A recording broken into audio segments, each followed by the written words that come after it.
Court ने कत्ल के मुजरिम शर्जील खान की सजाए मौत के खिलाफ अपील मुस्तरद कर दी है। शर्जील खान ने 2 साल कबल मामूली झगड़े पर सरेआम एक नौजवान यासिर को गोलियां मारकर हलाक कर दिया था। ये ब्रेकिंग न्यूज आपको दे रहे हैं कि शर्जील खान की सजाए मौत के खिलाफ अपील को सुप्रीम कोर्ट ने आज मुस्तरद कर दिया है। कितना अलमिया है ये भी। हर कत्ल के केस में ना मकतूल के खानदान के साथ साथ कातिल का खानदान भी बर्बाद हो जाता है। इस केस में भी सुप्रीम कोर्ट ने तो अपील रिजेक्ट कर दी है।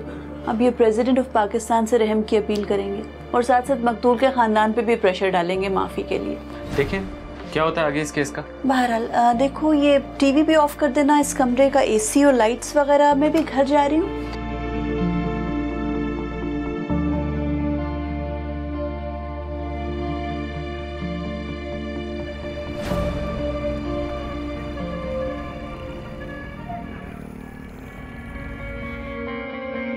सुप्रीम कोर्ट ने भी शर्जील की दरख्वास्त मुस्तरद कर दी है। देखिए अंकल, मैं मानता हूँ मेरे भाई से बहुत बड़ी गलती हुई है। उसके जाने से आपका बेटा वापस नहीं आ सकता। प्लीज़ उसे माफ़ कर दें। अब मेरे भाई की ज़िंदगी सिर्फ आपके हाथ में है। नसीर खान, तुम्हारे भाई ने मेरे जवान बेटे को कत्ल किया है, और वो भी एक मामूली सी बात पर। जिगर का टुकड़ा था वो मेरे, और तुम कहते हो कि मैं उसे माफ कर दूं? कैसे माफ कर दूं उसे? कैसे माफ कर दूं मैं उसे? कैसे माफ कर दूं? मैं कहता हूं चले जाओ यहां से। कोई माफी वाफी नहीं है। खुदा के वास्ते रहम करें अंकल।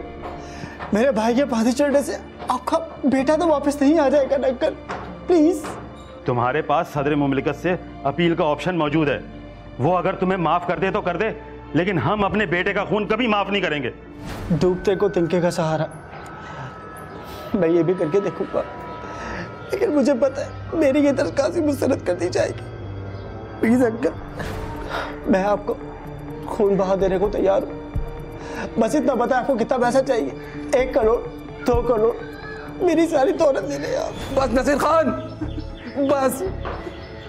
अरे मेरे बेटे के खून की कीमत तो सारी दुनिया के खजाने भी नहीं दे सकते। और कैसे माफ कर दूं उसे? तुम्हारे भाई ने मेरे बेटे का नाखून किया है। मैं कहता हूं चले जाओ यहां से। आई से गेट आउट। जाओ, चले जाओ यहां से।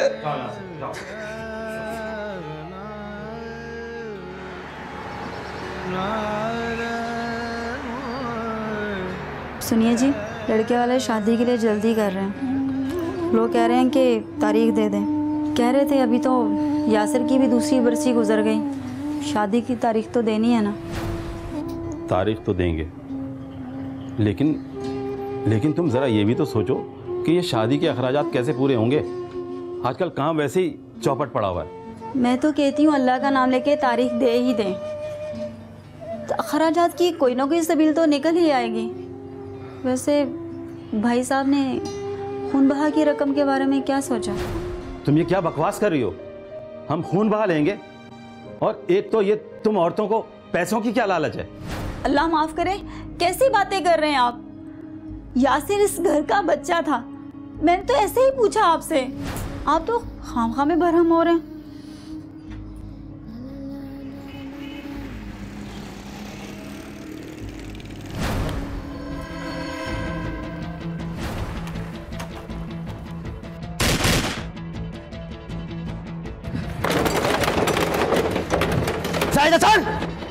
बाहर निकल। कहाँ चुप कर बैठा है? भाई क्या बात? अबे वो चूजे, मैं बच्चों से बात नहीं करता। घर से बड़ों को बाहर निकाल। चल। क्या हुआ? क्या बात है? क्या बदतमीजी है? कौन हो तुम लोग? बहुत जोरों के बोलता है तो। शकील कालिया नाम है मेरा। नजरों से जानवर गिराता हूँ। तो फिर भी इंसान है। जाहिद हसन तो ही है ना? हाँ। अपने आप को समझता चाहे तो। अगर तूने शर्जील को माफ नहीं किया ना, तो तेरी कब्र तेरे बेटे के बराबर में बना दूंगा मैं, समझो? तेरे पूरे खानदान को मौत की नींद सुला दूंगा। मौत की नींद। 24 घंटों का टाइम है तेरे पास, 24 घंटों का। अगर कल तक तूने माफीनामे पे दस्तखत नहीं किया ना, तो तुझे ऊपर पहुंचा दूंगा। अभी तो सिर्फ ये हवाई फायरिंग की है, कल आऊंगा ना सीने पे ठोक के जाऊंगा, सीने पे, समझा? चल चल।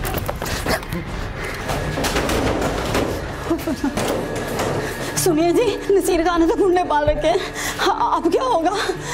भाई साहब ऐसा करते हैं कि पुलिस के पास चलते हैं। अरे कैसी बातें कर रहे हैं आप लोग पुलिस के पास चले गए और वो गुंडे दोबारा वापस आ गए? ना ना ना, मुझे बहुत डर लग रहा है। वैसे भी मेरे बच्चे की क्या हालत होगी, मैं आपको कहीं नहीं जाने दूंगी।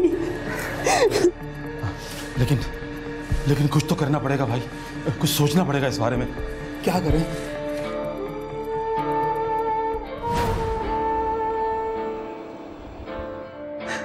मार दिया जालिमों ने तुझे और मुझसे कहते हैं कि मैं तेरे खून के बदले पैसे ले लूं, बेच दूं तेरा खून। कैसे बेच दूं?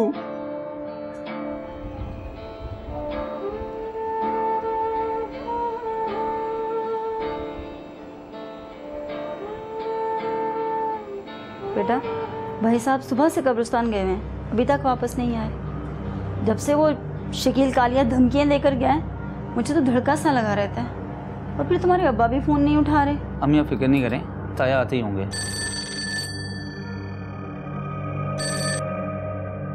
हेलो, ये जाहिद हसन साहब का घर है? जी जी मेरे ताया हैं। आप कौन? मैं थाने से बात कर रहा हूँ। जाहिद हसन साहब का एक्सीडेंट हो गया है, इन्हें कोई कार मारकर फरार हो गई है। क्या? एम्बुलेंस के जरिए उनको हॉस्पिटल ले जा रहे थे, मगर अफसोस के साथ कि उनका रास्ते में इंतकाल हो गया। अम्मी ताया का एक्सीडेंट हो गया, उनकी डेथ हो गई है।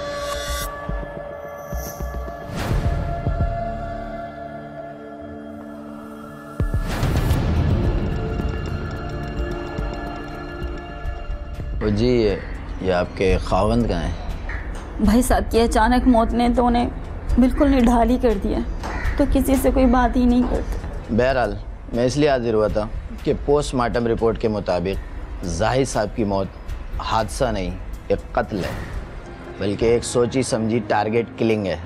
ये आप क्या कह रहे हैं इंस्पेक्टर साहब? जी बिल्कुल, और इस वाक़े का एक चश्मदीद गवाह भी मिल गया है, वो है कब्रिस्तान का गोरकन।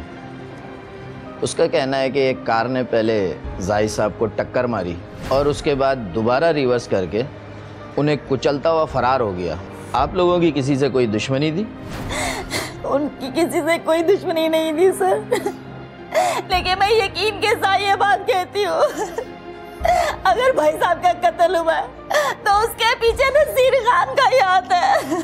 उसने अपने गुंडे भेजे थे क्योंकि उस इंसान ने धमकी दी थी कि अगर भाई साहब ने खून की नकम नहीं ली तो वो उन्हें जान से मार देंगे। सर उस गुंडे का नाम कालिया था सर, उस गुंडे का नाम तो आपने इस बात की रिपोर्ट पहले पुलिस में करी? नहीं सर, हम शरीफ लोग हैं, उनकी धमकियों से डर गए थे, हम तो घर से ही बाहर नहीं जा रहे थे। मैं क्या पता था कि वो खुद ही उन्हीं कब्रों का हिस्सा बन जाएंगे। सब्र करें बीबी, सब्र करें।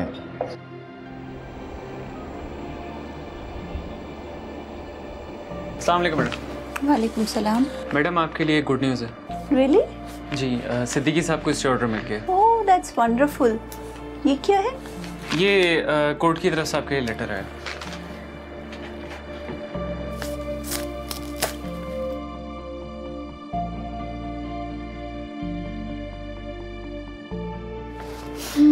कोर्ट की तरफ से ये लेटर जाहिद मर्डर केस में पब्लिक प्रोसिक्यूटर नामजद किया है।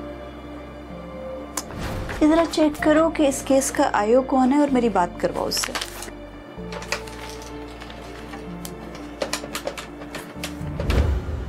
कत्ल अम्द की सजा पाकिस्तान पीनल कोड के सेक्शन 302 में मुतय्यन की गई है, जिसके तहत कत्ल के मुर्तकिब को कसास के तौर पर सजाए मौत हो सकती है, या सेक्शन 304 का इतलाक न होता हो तो मौत या उम्र कैद की सजा बतौर ताजीर दी जाएगी, या फिर कसास का इतलाक न होता हो तो कैद सख्त की सजा मिलेगी, जिसकी मुद्दत 25 साल पर मुहित हो सकती है।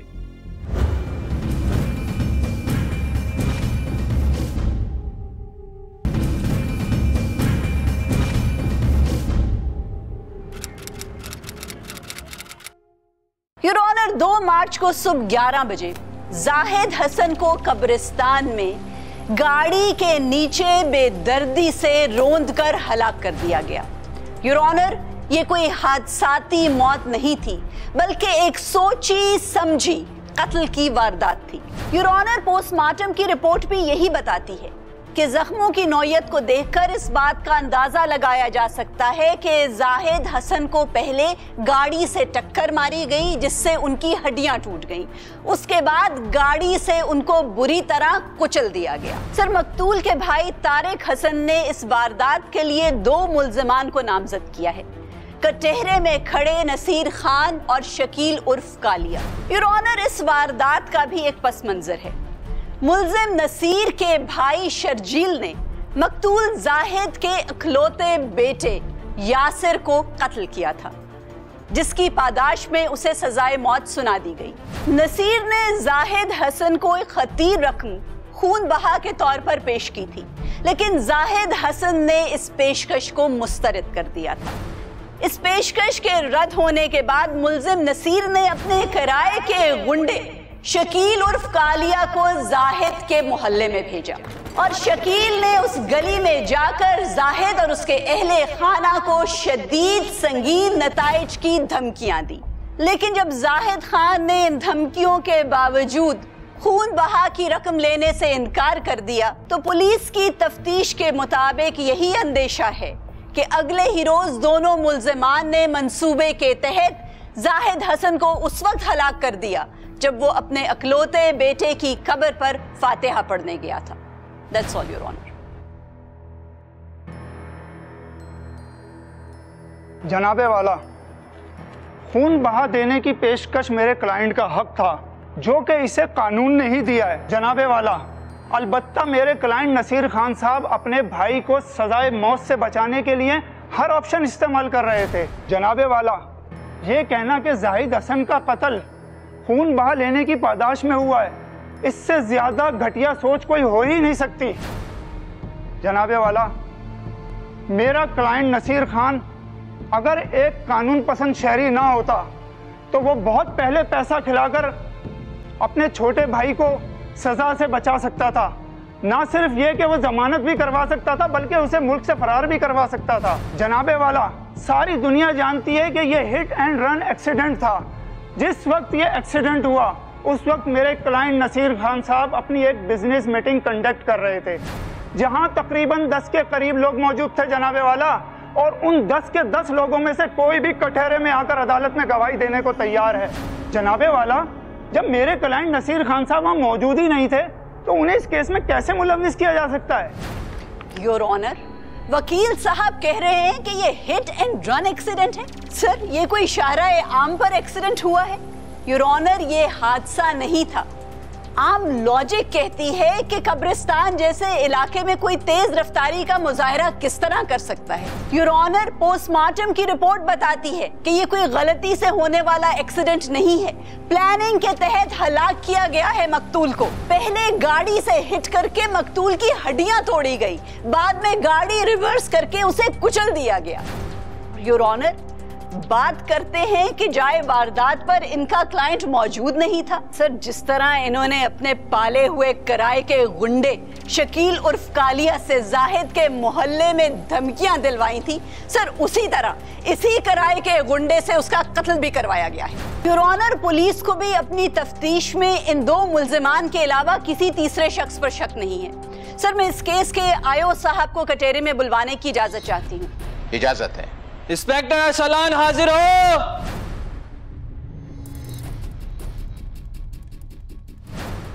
आयो साहब, अब तक की तफ्तीश से अदालत को आगाह कीजिएगा। सर, जाहिद हसन एक शरीफ इंसान थे। उनके तमाम घर वाले भी सीधे साधे लोग हैं। सर, मकतूल का मुल्जिम नसीर के अलावा किसी और के साथ कोई मसला नहीं था।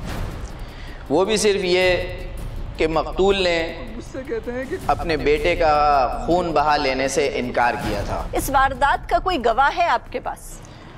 जी सर, कब्रिस्तान का गोरकन गवाह है और उसका कहना है कि ये एक्सीडेंट नहीं, ये एक बाकायदा कत्ल है, क्योंकि कार ने मकतूल को 2 बार हिट किया है।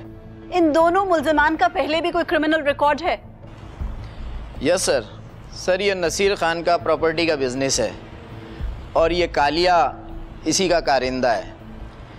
इन लोगों ने कई ज़मीनों पर कब्ज़ा किया है। हमारे पास एक एप्लीकेशन इनके ख़िलाफ़ मौजूद है जिसमें इन्होंने किसी ज़ईफ़ खातून की ज़मीन पर कब्ज़ा किया था। जनाबे वाला, मैं भी आईओ साहब से चंद सवाल करने की इजाज़त चाहता हूँ। इजाज़त। जी आईओ साहब, कौन सी कार थी वो और उसे कौन चला रहे थे? सर, गोरकन को कारों की पहचान नहीं है। उसने सिर्फ इतना बताया है कि सफ़ेद रंग की कार थी, बड़ी सी, और शीशे काले होने की वजह से वो ड्राइवर की शक्ल नहीं देख पाया। सर, जब हमने नसीर खान के घर पे रेड करी तो हमें एक सफ़ेद रंग की बड़ी कार बरामद हुई है और उस गाड़ी पे नंबर प्लेट भी नहीं थी। जनाबे वाला, इस मुल्क के लाखों लोग वाइट कलर की गाड़ियां इस्तेमाल करते हैं। आईओ साहब के पास क्या सबूत है कि जो गाड़ी जाए वारदात पर देखी गई है वो मेरे क्लाइंट की ही मिल्कियत है? सर, कार को हमने कब्जे में ले लिया है और इसका फॉरेंसिक टेस्ट करवाया जा रहा है। आईओ साहब, जब फॉरेंसिक रिपोर्ट आ ही नहीं है तो आप यहाँ अदालत में खड़े क्या कर रहे हैं? तशरीफ रख सकते हैं आप। योर ऑनर, पुलिस की इब्तदाई तफ्तीश के मुताबिक जाहिद हसन की हलाकत का जो चश्मदीद गवाह है उस कब्रिस्तान का गोरकन अब्दुल्ला, सर मैं उसको कटहरे में पेश करने की इजाज़त चाहती हूँ। इजाज़त है। अब्दुल्ला साहब, आप अदालत को बताएंगे कि 2 मार्च की सुबह 11 बजे आपने कब्रिस्तान में क्या देखा था? जज साहब, उस दिन मैं सुबह के वक्त जाहिद साहब को कब्रिस्तान में देखकर हैरान रह गया। साहब, बड़ी बात है, आप मुस्तकिल 2 साल से कब्रिस्तान में अपने बेटे की कब्र पर फातिहा पढ़ने आ रहे हैं और यहाँ लोग हैं कि अपने प्यारों को दफनाकर कब्र तक की खबर नहीं लेते। वैसे साहब, आप तो हर जुमेरात को आते हैं और आज बुध को कैसे आ गए? दरअसल मुझे इतला मिली थी कि मेरे बेटे की कब्र टूट रही है, लेकिन वैसे तो कब्र सही है, बस थोड़ी बहुत मरम्मत कर देना। साहब, आप फिक्र ही न करें, कब्र भी बन जाएगी और रंग भी हो जाएगा। वैसे साहब, एक बात पूछूं आपसे? हाँ पूछो। आज आप बहुत परेशान लग रहे हैं, कोई मसला तो नहीं है? इससे बड़ा और मसला क्या होगा कि बेटा अपने बाप की कब्र पर खड़ा होकर फातिहा पढ़ता है। मैं बदनसीब हूँ कि अपने जवान बेटे की कब्र पर खड़ा हूँ। 2 साल हो गए मेरे बेटे को कत्ल हुए हुए, अभी तक उसके कातिल की सजाए मौत पर अमल दरामद नहीं हुआ और उल्टा हमें ही धमकियां मिल रही हैं। कल भी एक गुंडा हमें धमकी दे गया। साहब, अल्लाह खैर करेगा, आप बिल्कुल भी परेशान मत हो। ठीक। अच्छा भाई, ये पैसे रख लो, उसकी मरम्मत अच्छी तरह करा देना और कलर भी करा देना। साहब, आप फिक्र ही ना करें।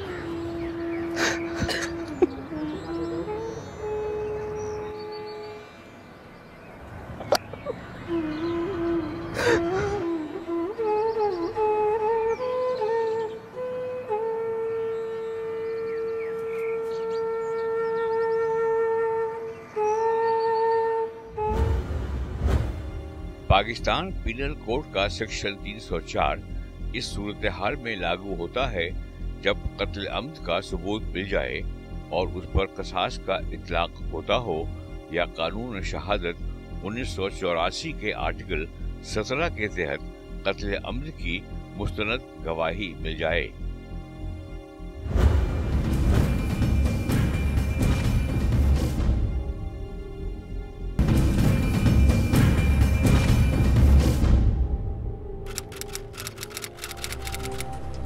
उस रोज़ वो बहुत परेशान लग रहे थे और मुझे उनकी मौत का बहुत अफसोस है। क्या कटहरे में खड़े हुए ये दोनों अफराद, इन दोनों में से कोई वो वाइट कलर की कार चला रहा था? पहले भी बता चुका हूँ कि कार के शीशे काले थे, जिस वजह से मैं किसी का चेहरा नहीं देख सका। अलबत्ता पुलिस को मैंने ही कॉल की थी।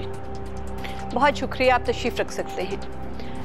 योर ऑनर, जाहिद हसन के मोहल्लेदार सफदर अहमद साहब, जिन्होंने शकील उर्फ कालिया को जाहिद साहब और उनके खानदान वालों को धमकियां देते हुए देखा था। सर, इस गवाह को मैं कचहरे में बुलवाने की इजाजत चाहती हूँ। इजाजत है। जज साहब, मैं अपने आप को खतरे में डालकर यहाँ आया हूँ इस क्रिमिनल के खिलाफ गवाही देने। जज साहब, ये वही है जो उस दिन मोहल्ले में आया था और इसके हाथ में पिस्तौल थी और इसी ने हवाई फायरिंग करके वहाँ दहशत फैलाई थी। जज साहब, ये वही शख्स है जो उनके घर के बाहर चीख कर कह रहा था कि अगर उन लोगों ने केस वापस नहीं लिया और खून बहा की रकम नहीं ली तो ये उनकी फैमिली के एक एक मेंबर को मार देगा। बहुत शुक्रिया, आप तशरीफ रख सकते हैं। जनाबे वाला, इन दोनों झूठी गवाहियों से ये बात कहीं भी साबित नहीं होती कि जाहिद हसन का कत्ल जिस गाड़ी से हुआ है वो मिस्टर शकील या मिस्टर नसीर चला रहे थे। मैं पहले भी बता चुका हूँ योर ऑनर कि जिस वक्त ये हादसा हुआ मेरे क्लाइंट नसीर खान साहब ऑफिस मीटिंग में थे, जबकि शकील साहब साइड के एक इलाके में अपने दोस्तों के साथ चाय पी रहे थे, जो कि कब्रिस्तान से जाए हादसा से मीलों दूर है। मैं इसी सिलसिले में अपने दो गवाहों को पेश करने की इजाज़त चाहता हूँ। इजाज़त। जी मुख्तार साहब, क्या बताएंगे आप जज साहब को? जज साहब, मेरा नाम मुख्तार है और मेरा एक चाय का होटल है। शकील अहमद सुबह 10:30 बजे के करीब मेरे ही होटल पे नाश्ता करने आते। जज साहब, जिस दिन ये वाक़या हुआ उस दिन ये 10 बजे से 12:30 बजे तक मेरे ही होटल पे चाय पी रहे थे। जज साहब, 2 मार्च की सुबह 10:30 बजे तो ये नसीर साहब मेरे साथ ही अपने ऑफिस में मीटिंग कर रहे थे। जनाबे वाला, मेरे दोनों गवाहों के बयानात की रोशनी में ये बात साबित हो जाती है कि मेरे क्लाइंट नसीर साहब और शकील साहब इस वारदात में कतई तौर पर मुलविस नहीं हैं, बल्कि इन्हें जानबूझकर मुलविस किया जा रहा है। जनाबे वाला, मेरे क्लाइंट नसीर और शकील साहब को बाइज्जत तौर पर रिहा किया जाए। योर ऑनर, पुलिस की तफ्तीश अभी इब्तदाई मराहिल में है। योर ऑनर, मेरी अदालत से गुजारिश है कि मुल्जिमान को रिमांड पर पुलिस के हवाले किया जाए। Thank you sir. ये अदालत मुल्जिम नसीर खान और शकील कालिया को 3 दिन के जिस्मानी रिमांड पर पुलिस के हवाले करने का हुक्म देती है और उसके साथ साथ इस्तगासा को इस बात का हुक्म दिया जाता है कि वो इस केस के मुतालिक मजीद शवाहिद इकट्ठे करें और उसकी तमाम तर रिपोर्ट नेक्स्ट हियरिंग में अदालत में पेश करें। अदालत बर्खास्त की जाती है। आयो साहब, आपने तो इस कत्ल का मोहरे खुद से सोच लिया और मकतूल के भाई के शक की बुनियाद पर ये सारा केस बना डाला। आपको नहीं मालूम कि सिर्फ सर्कमस्टेंशियल एविडेंस काफी नहीं होता, अदालत तो सबूत मांगती है ना। आप इतना कमजोर केस बनाते हैं फिर मुझे अदालत में डिफेंड करना पड़ता है। मुझे बताएं, आपने कब्रिस्तान में जाकर गोरकन के अलावा किसी से बातचीत की? मैडम, कब्रिस्तान में गोरकन के अलावा और कौन मिल सकता है? ये किस किस्म का आर्ग्यूमेंट है? क्या बात कर रहे हैं आप? आपको तफ्तीश करनी नहीं आती? क्यों कब्रिस्तान में गोरकन के अलावा कोई नहीं होता? कितने लोग होते हैं कब्रों पर फातिहा पढ़ने आए होते हैं, किसी ने तो देखा होगा जब मकतूल को सफेद गाड़ी ने हिट किया था। मैडम, किसकी गवाही लेते? कोई गवाही देगा तो मैं गवाही लूंगा ना। अब कब्रिस्तान से मुर्दों को उठा के तो मैं गवाही नहीं ले सकता। आप रहने दें, आपसे कुछ नहीं होगा। आप सिर्फ एक्सक्यूजेस बनाते हैं, तफ्तीश तो होती नहीं आपसे। मैं खुद कर लूंगी। बहुत शुक्रिया आपका, बहुत मेहरबानी। ठीक है जी, ओके। वही तरीका कार इनका पुराना काम, इन्होंने करना नहीं होता और एक्सक्यूजेस देते हैं। शहरोज, आप कब्रिस्तान जाएं, गोरकन से जाके मालूम करें कि आम दिनों में कौन सी कब्रों पे लोग आए होते हैं। कोई ना कोई और विटनेस ज़रूर होगा इस एक्सीडेंट का, इस क्राइम का। वहाँ जाएं और फिर मुझसे रब्ता करें। ठीक है, मैं जाके पता करता हूँ, जो डिटेल्स होंगी वो आपको कॉल पे बताऊंगा। ठीक है, मैं घर जा रही हूँ, मुझे वहीं पर बताना। ठीक है।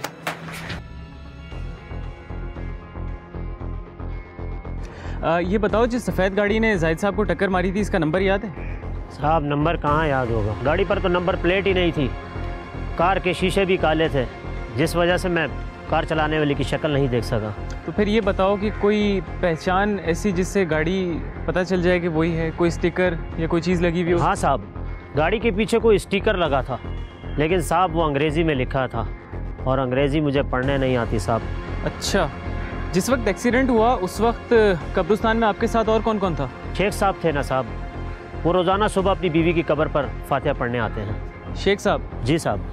ये शेख साहब रहते कहाँ हैं? साहब, ये पीछे ही तो रहते हैं, आप इस गली से चले जाएं सीधे।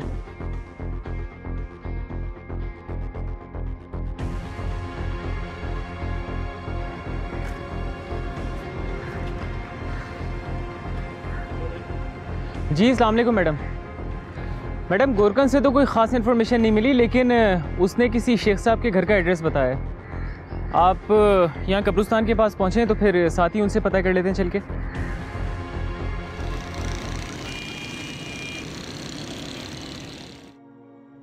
मैं अपनी बीवी की कब्र पर फातिहा खानी के लिए गया हुआ था। मेरे सामने ही हुआ था ये खौफनाक एक्सीडेंट क्या कत्ल था, कत्ल। उस कार वाले ने उस शरीफ आदमी को मेरे सामने हिट किया। ये हमारी फर्म में जूनियर लॉयर हैं, ये अभी उसी कब्रिस्तान से होकर आ रहे हैं। शेरोज क्या बता रहा था वो गोरकन? वो जो गाड़ी आपने देखी है उसकी बैक स्क्रीन पर वो कह रहा था कि कोई अंग्रेज़ी हरूफ में स्टिकर लगा हुआ था। स्टिकर? जी, उसकी बैक स्क्रीन पर आर्यान बाबा लिखा हुआ था। ये बात मैं आपको बताना भूल गया, आपके पूछने पर मुझे याद आया। आर्यान बाबा, अच्छा। गाड़ी की गालिबन नंबर प्लेट तो थी नहीं, लेकिन गाड़ी कौन चला रहा था ये आपने देखा? नहीं, मैं कुछ देख नहीं पाया क्योंकि उसके शीशे ब्लैक थे बिल्कुल। चलें, गाड़ी की नंबर प्लेट भी नहीं थी, हमें गोरकन ने बताया। ये तो हमें इम्पोर्टेंट डिटेल मिल गई है। ठीक है, बहुत शुक्रिया आपका। आपको जहमत देने के लिए माफ़ी चाहती हूँ, लेकिन कत्ल का केस है, तफ्तीश चल रही है। इसी सिलसिले में आप लोगों के पास आई थी कि कोई ख़ास बात जो आप पुलिस को बताना भूल गए हों, अभी तक पुलिस से शेयर ना की हो। जाहिद साहब को फौत होने से पहले किसी ने फ़ोन पर धमकी दी हो या घर आके धमकी दी हो? शकील कालिया आया था घर पे, वो एक ही दफ़ा आया था, लेकिन मैं आपको यकीन से लिख के दे सकती हूँ मैडम जी कि भाई साहब की मौत के पीछे उसी का ही हाथ है। नसीर खान और शकील कालिया ने मिलकर ही मेरे भाई साहब को मारा है। वो तो ठीक है, मुकदमा भी इसी हवाले से ही बना है, लेकिन फिर भी अदालत को सबूत चाहिए होते हैं। अभी शहरोज़ कब्रिस्तान गए थे और गोरकन से बात की तो उसने बताया कि जाहिद साहब जिस रोज़ कब्रिस्तान आए थे और ये वाक़या हुआ, वो अमूमन उस वक्त उस रोज़ नहीं जाते थे कब्रिस्तान। इसमें कोई सच्चाई है? जी, वो रूटीन में सिर्फ जुमरात की शाम को जाया करते थे यासिर की कब्र पे फातिहा ख्वानी करने। एक तहकीक बयान करती है कि गुज़िश्ता साल पाकिस्तान में 1698 औरतें कत्ल कर दी गईं। 2832 औरतों को तशद्दुद का निशाना बनाया गया और 732 औरतों के अगवा की वारदातें हुईं। 1175 औरतों को नामालूम वजूहात की बिना पर कत्ल कर दिया गया, जबकि 520 औरतों की खुदकुशी के वाक़यात हुए।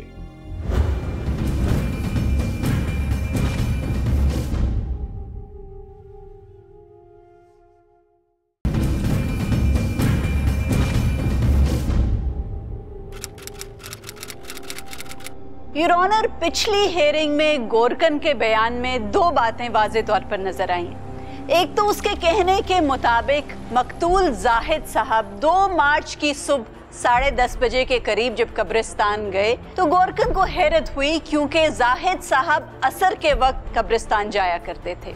और गोरकन ने यह भी बताया था कि उस रोज जाहिद साहब असर के बजाय खिलाफे मामूल सुबह के वक्त कब्रिस्तान इसलिए गए थे क्योंकि किसी ने उनको ये खबर पहुंचाई थी कि उनके बेटे की कब्र को तोड़कर वहां किसी और को दफनाया जा रहा है। योर ऑनर, सोचने की बात ये थी कि जिसने भी उनको ये झूठी खबर पहुंचाई थी, उस खबर के पहुंचाने का असल मतलब ये था कि सुबह 11 बजे के करीब वो कब्रिस्तान जाएं और कातिल उनके इंतजार में वहां घात लगाए पहले से ही मौजूद हो। लिहाजा जहां ये जानना बहुत जरूरी था कि वो पुरसरार गाड़ी किसकी मिल्कियत थी, वो पुरसरार गाड़ी चलाने वाला कौन था, वहां ये भी जानना जरूरी था कि ये झूठी खबर जाहिद साहब को किसने पहुंचाई थी और क्या बाकी घर वालों को भी इस खबर के बारे में इत्तला थी या नहीं। ये जानने के लिए हमने रुख किया मकतूल के घर का। उस दिन उनको अब्बा ने भेजा था कब्रिस्तान। आपके वालिद साहब ने? हाँ, गालबन किसी का उनको फ़ोन आया था कि यासिर की कब्र बहुत ज़्यादा ख़राब हो गई है, जगह जगह से टूट गई है। तो अब्बा ने ताया अब्बू को कहा कि आप जाके देख लें कब्र को। किसका फ़ोन आया था उनको? ये तो मैं नहीं कह सकता किसका फ़ोन था। मकतूल जाहिद के भतीजे वकास से मिलने के बाद कुछ नई बातों का इंकिशाफ हुआ। जहां इस बात का तयन तो नहीं किया जा सका कि तारिक साहब को वो बुरी खबर किसने दी थी, लेकिन ये बात तय हो गई कि मकतूल जाहिद साहब को उनके भाई तारिक ने ही इस बात की इतला दी थी कि उनके बेटे यासिर की कब्र को तोड़ दिया गया है। वकास से बातचीत के दौरान एक और बात का भी इंकशाफ हुआ। आपके वालिद साहब नहीं नजर आ रहे? जी वो वर्कशॉप गए होंगे। वर्कशॉप? वो तो रिटायर्ड नहीं है। जी उनके दोस्त की एक गाड़ियों की वर्कशॉप है, तो उनके दोस्त की तबीयत आजकल कुछ ठीक नहीं है, तो आजकल उसको अब्बा ही देख रहे हैं। कहाँ पर है ये वर्कशॉप? यहीं कोई यहाँ से 2 गलियाँ आगे।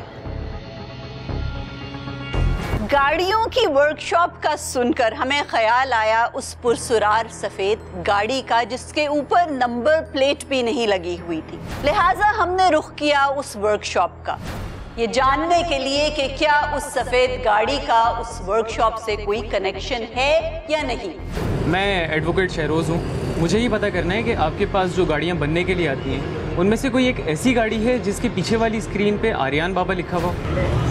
आर्यान बाबा, अजमल साहब की गाड़ी की बैक स्क्रीन पर आर्यान बाबा लिखा हुआ है, वो हमारे मुस्तकिल कस्टमर हैं। वासिफ साहब याद करके बताएं कि क्या 2 मार्च को वो गाड़ी आपके पास बनने के लिए आई है? 2 मार्च को तो नहीं सर, 2 मार्च से एक दिन पहले अजमल भाई की गाड़ी में कुछ काम था तो वो गाड़ी हमारे वर्कशॉप पर छोड़ गए थे। 2 मार्च की शाम में हमने उनको गाड़ी वापस कर दी। तो क्या 2 मार्च की सुबह तारिक हसन साहब वो गाड़ी लेके कहीं गए थे? तारिक साहब गाड़ी लेकर तो गए थे अजमल साहब की, जब वापस आए तो उसका बम्पर टूटा हुआ था, कहने लगे खंबे में लग गई, और अपनी जेब से उन्होंने बम्पर लगवा कर उनको गाड़ी दे दी। मुझे उस गाड़ी का टूटा हुआ बम्पर दिखा सकते हैं आप? जी सर। छोटे, वो वाइट वाला बम्पर तो उतारना अजमल भाई की गाड़ी का। वहां से मिलने वाली मालूमात की रोशनी में एक गिरफ्तारी अमल में आई। पुलिस के सामने उस शख्स ने एतराफ़े जुर्म भी कर लिया है। योर ऑनर, इस वारदात के असली मुल्जिम को मैं अदालत के सामने पेश करने की इजाजत चाहती हूँ। इजाजत।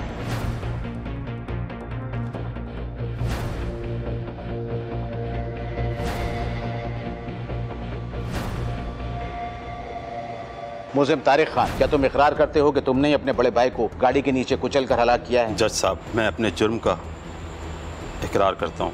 मैं लालच में आ गया था। भाई साहब की ज़िंदगी में जब नसीर खान खून बहा की रकम लेकर आया तो मेरी नीयत ख़राब हो गई। मेरे माली हालात ठीक नहीं थे।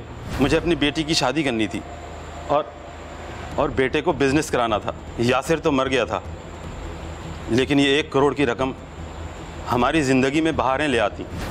जज साहब, मैंने भाई साहब को उस रात भी कायल करने की कोशिश की थी। यासिर तो असल में मेरा बेटा था। वो ठीक है कि आपने और मरहुमा भाभी ने बचपन में उसे गोद ले लिया था, लेकिन अगर दियत की रकम से हमारे हालात बदल जाएं तो इसमें क्या हर्ज है? आप तो बे औलाद हैं, मेरे आगे बच्चे हैं और फिर मेरी बेटी की शादी भी होने वाली है। ज़बान संभाल कर बात कर तारिक। अरे मैंने तो उसे सिर्फ पाला था। अरे तुम्हारी तो सगी औलाद थी, वो खून था तेरा। तुम सगे बाप होकर अपने बेटे का खून बेचना चाहते हो? यासिर के सिवा मेरी जिंदगी में कुछ भी नहीं था। मैं ये गुनाह नहीं कर सकता और ना ही तुम्हें करने दूंगा। तू शायद ये भूल गया कि मैंने यासिर को कानूनी तौर पर गोद लिया था, समझे?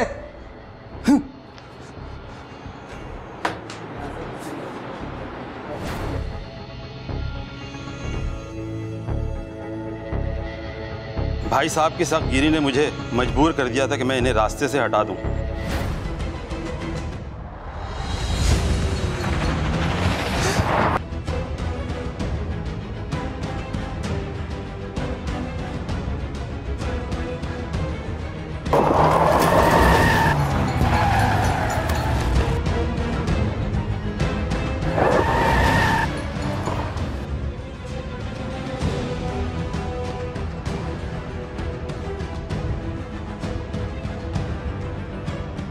मैंने सोचा था कि भाई साहब के बाद खून बहा की रकम मैं ले लूँगा, क्योंकि हकीकत में यासिर मेरा बेटा था जो कत्ल हो गया था। जज साहब, मैं तो ये समझ रहा था कि भाई साहब की मौत एक हादसा समझी जाएगी। पेश किए गए शवाहिद, गवाहों के बयानात और वकला की बहस के बाद अदालत इस नतीजे पर पहुंची है कि मुल्जिम तारिक हसन ने एक सोचे समझे मंसूबे के तहत अपने सगे भाई को गाड़ी के नीचे कुचलकर मारा। लिहाजा यह अदालत ज़ेर दफ़ा 302 ताज़ीरात पाकिस्तान के तहत मुल्ज़िम तारिक हसन को सजाए मौत का हुक्म सुनाती है, जबकि मुल्ज़िम नसीर खान और शकील कालिया को इस केस से बाइज्जत बरी किया जाता है। The case is disposed of. Court number 5 में अगर आप भी कोई केस पेश करना चाहते हैं तो हमें ईमेल करें court5@sama.tv।